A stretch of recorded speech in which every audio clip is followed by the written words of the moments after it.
Proyecto integrador para el módulo de electricidad y magnetismo en la materia de Ingeniería Industrial y de Sistemas.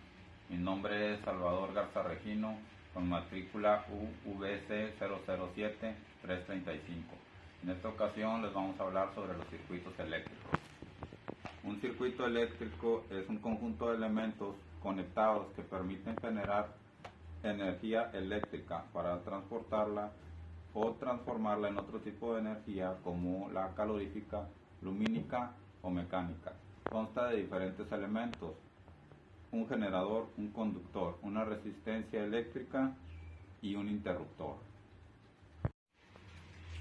Existen dos leyes para calcular y resolver problemas de los circuitos eléctricos, mas sin en cambio no aplican en las leyes físicas como las han establecido Ampere y Gauss.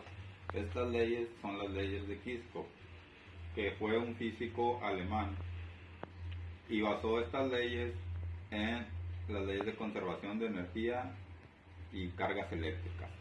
La primera ley es la ley de corrientes. Dice que la suma de todas las corrientes que entran en un nodo tiene que ser igual a la suma de corrientes que salgan de él. Se puede saber cuánta corriente se irá a las distintas partes que se divide un nodo. La segunda ley es la ley de tensiones. Dice que en una malla o lazo cerrado, la suma de todas las caídas de tensión es igual a la tensión total que se suministró.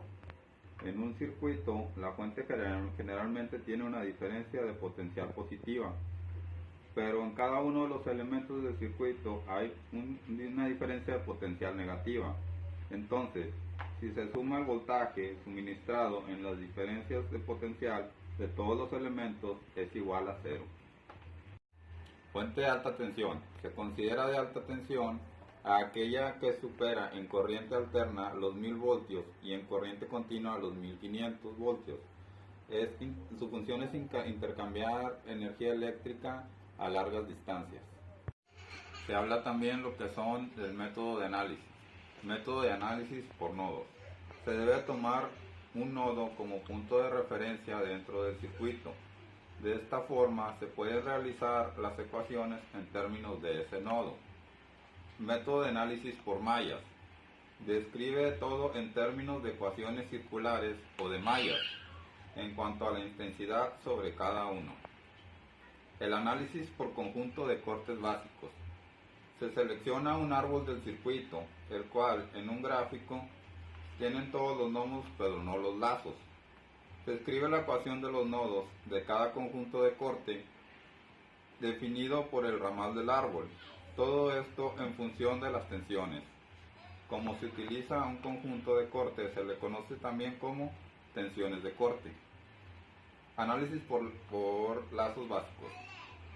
Muy similar al de corte, solo que en este caso se utiliza un árbol y las ecuaciones circulares de cada lazo en función de las corrientes de un eslabón.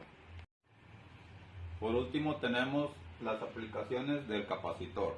El capacitor es un dispositivo que almacena energía eléctrica cuando está conectado a una diferencia de potencial. En ocasiones se dice que almacena cargas eléctricas.